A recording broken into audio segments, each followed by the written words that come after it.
Hey, it's Michelle Farrell from Michelle Farrell Coaching and co-founder of Straight Up Strong. Today, I would love to have a conversation with you about how to get started with strength training as a beginner. You may have heard that strength training is really freaking awesome for you. It helps build strong bones. It helps to build strong muscles, which we, start losing muscle mass once we are in our 30s. We start to actually lose muscle mass as we get older. We want to keep that muscle mass and build muscle mass so that we can remain as mobile and independent as possible, feel good, feel strong as we get older. Having strong muscles, having strong bones helps to prevent injuries and helps to, keep us happy. Strength training really does help with sleep.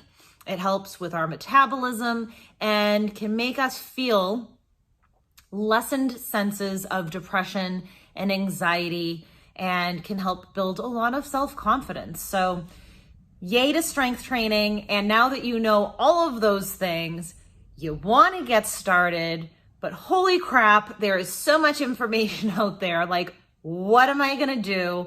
How do I get started? Who do I listen to? So excited that you are here and that you are listening, because that means that you are thinking about getting started with adding some strength training into your life. I know that being a beginner to anything can be really scary and really overwhelming, especially in the fitness world. There is so much information out there, so many different people saying, do this, don't do that, and then saying the opposite of what the other people are saying. It can be really confusing and overwhelming. So the first piece of advice I have for you is, 1, take a deep breath. 2, give yourself a pat on the back for wanting to get started. And with that being said, my biggest piece of advice for newbies, for beginners, is to keep it simple, okay?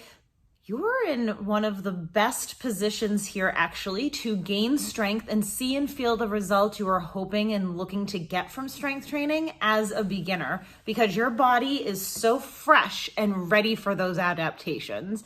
So what we're looking for when we are strength training is moving our body against resistance.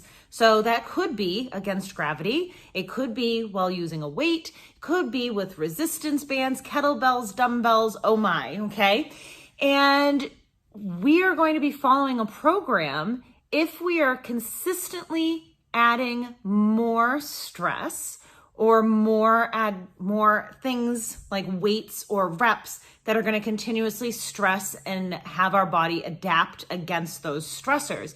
That's called progressive overload. That's a really big term that you hear a lot on a lot of fitness pages because it's actually really important.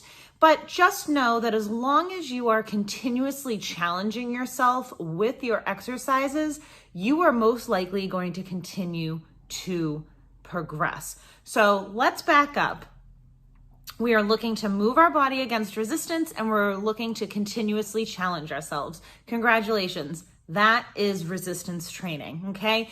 And when getting started, I think what's most important is that you find yourself a program to follow that makes you feel safe and creates an environment for you to explore movements in a way that does not make you feel judged or bad about yourself or shame for anything, any mistakes that you might make or how you might feel in your body, okay?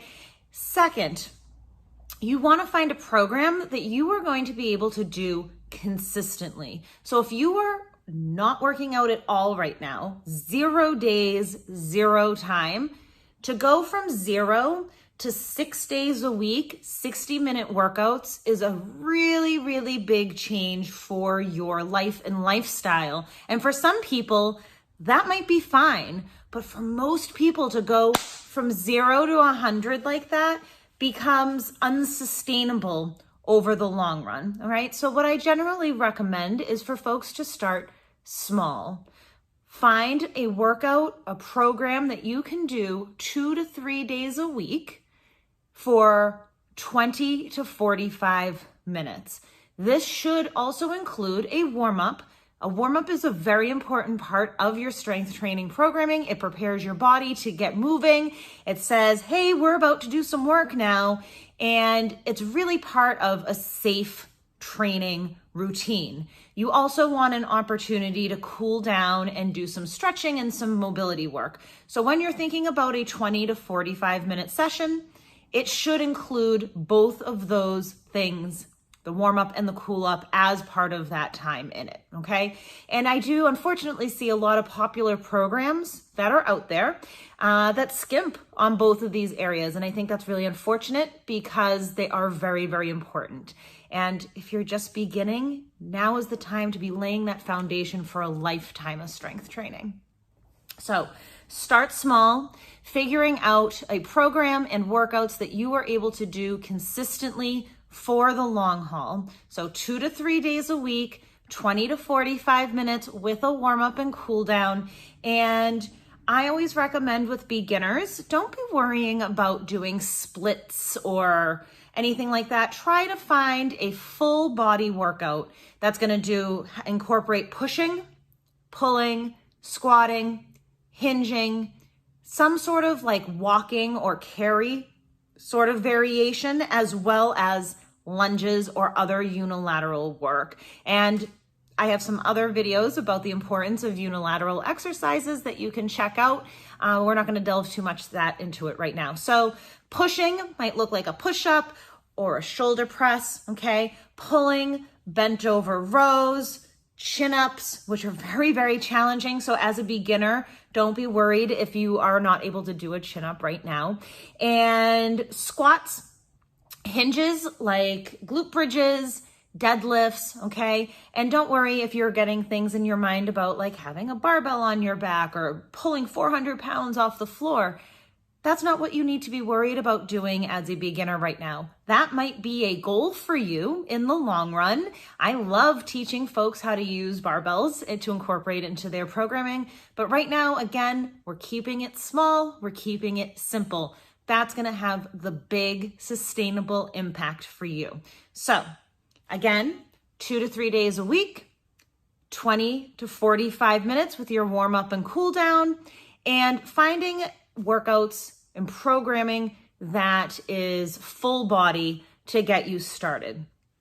Now you might find in terms of reps. So reps is the amount of time or the number of times you do a movement. So if I was going to do a bicep curl, 1, 2, that's 2 reps of a bicep curl. If I do 2 reps 3 times, I have done 3 sets of 2 repetitions of bicep curls, okay? So generally for beginners, for the first month, my big recommendation for beginners is to do 8 to 10 reps, 2 to 3 sets. And you might find a lot of conflicting information out there about how many reps you should do. Here's the thing. Folks who are recommending that you do 12 to 15 reps as a beginner is in relation to the amount of weight that you're using, because I want you and they want you and encourage you to use lighter weight to get started. Don't go overboard your first couple of workouts because you are going to be so incredibly sore, and that is going to be can be very demotivating, right? So the 12 to 15 rep range is typically what we would partner with a lighter weight. However, I find with beginners that the 8 to 10 rep range really helps you focus in and stay in that like focus zone with the work that you are doing. Okay. And that way you're better able to focus in on your form, pay attention to your range of motion, start looking at and feeling how your breath connects to your movement, right? And once you hit 12 to 15 reps, and I know this for myself, even I'm now doing a program where I have some 15 rep exercises in, and I'm like, holy shit, am I done yet? Like, that's where your mind starts to wander. And I don't want folks who are just starting out to be in that place. So 8 to 10 reps. So how much weight should you be using? I would always be recommending that you err on the side of lighter, because you can always add on, right? And as you're learning the form of these exercises and these movement patterns, it's okay to be lighter. You might just start with body weight. You might not need much weight at all in the form of a dumbbell or a kettlebell to get yourself going as a beginner. And then the next week, and you add some weight on. The next week, you might add some weight on, okay? So 8 to 10 reps, 2 to 3 sets, and you might see different styles of pairings of exercises. A circuit style is going to be 3 to 4 or more exercises that you go through. You do the number of reps and you move to the next exercise, do the number of reps, go to the next exercise, and so on, taking rest as you need it. Supersets are when you partner up 2 exercises next to each other. So for instance, you might do a upper body and a lower body exercise partnered together. So I might do push-ups and squats. I'm gonna do 10 push-ups, and then I'm gonna do 10 squats, then I'm gonna go back to push-ups, back to squats, back to push-ups, back to squats. So you might find different workouts and different programs structured a little bit differently. And they have different, functions, especially as you get stronger and start to really build some muscle. So depending on certain goals, you might want to have your workouts set up in a certain format. The biggest thing is that by pairing exercises together, you are allowing that body part that you just worked. So in push-ups, my chest, my shoulders, right? When I'm doing my squats, my upper body is resting.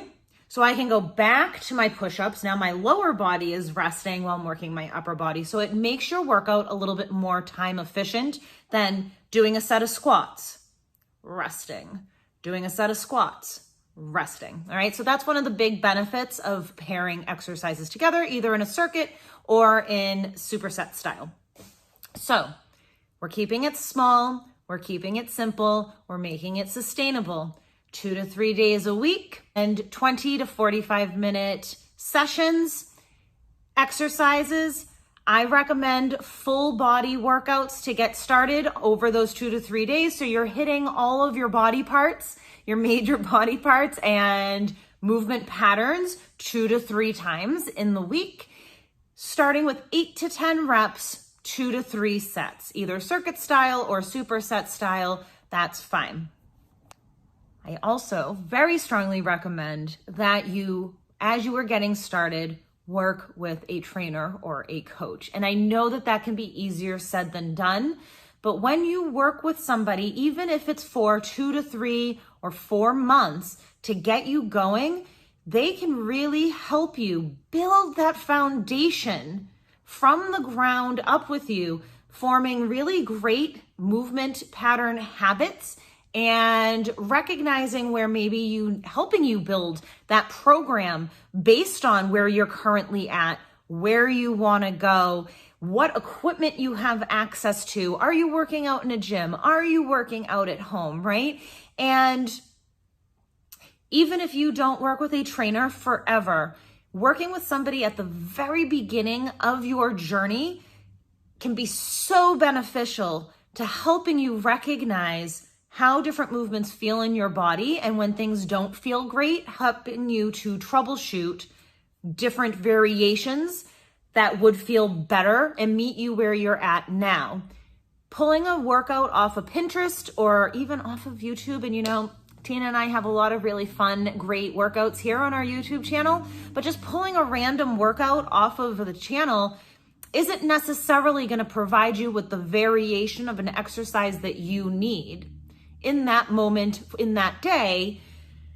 Whereas when you're working with your own one-on-one coach, or even in a small group with a group of folks who have similar goals and similar current fitness levels, that person's going to be able to really help guide you so that you are set up for real optimal success.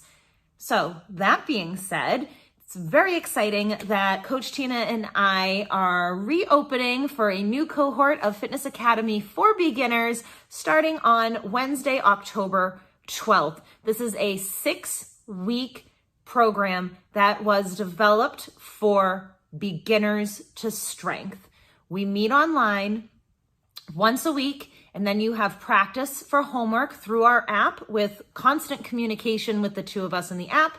We cap this to 6 people so that we're really able to focus in on you and help you determine through our basic curriculum, through the movement patterns that we teach, squatting, hinging, pushing, pressing, lunging, and carrying, helping you really individualize and determine what's going to work best for you and help you keep going through those 6 weeks and hopefully beyond. So if you are interested in joining us for Fitness Academy for Beginners, please use the link that's in the caption or send us a message so we can make sure you get all set up and you have everything ready to go for October 12th. Now, if you are watching this in the middle of November of 2022 or in 2023, get yourself on the wait list for the next cohort. We try to offer Fitness Academy for Beginners 3 to 4 times a year. So if you miss this cohort,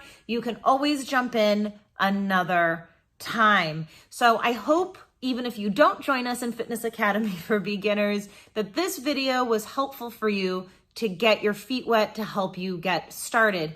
If you have specific questions about beginner strength or any strength, please let us know in the comments so that we can get them answered in a future video. All right, friends, hope to see you in Fitness Academy for Beginners and hope to see you next time in a next video.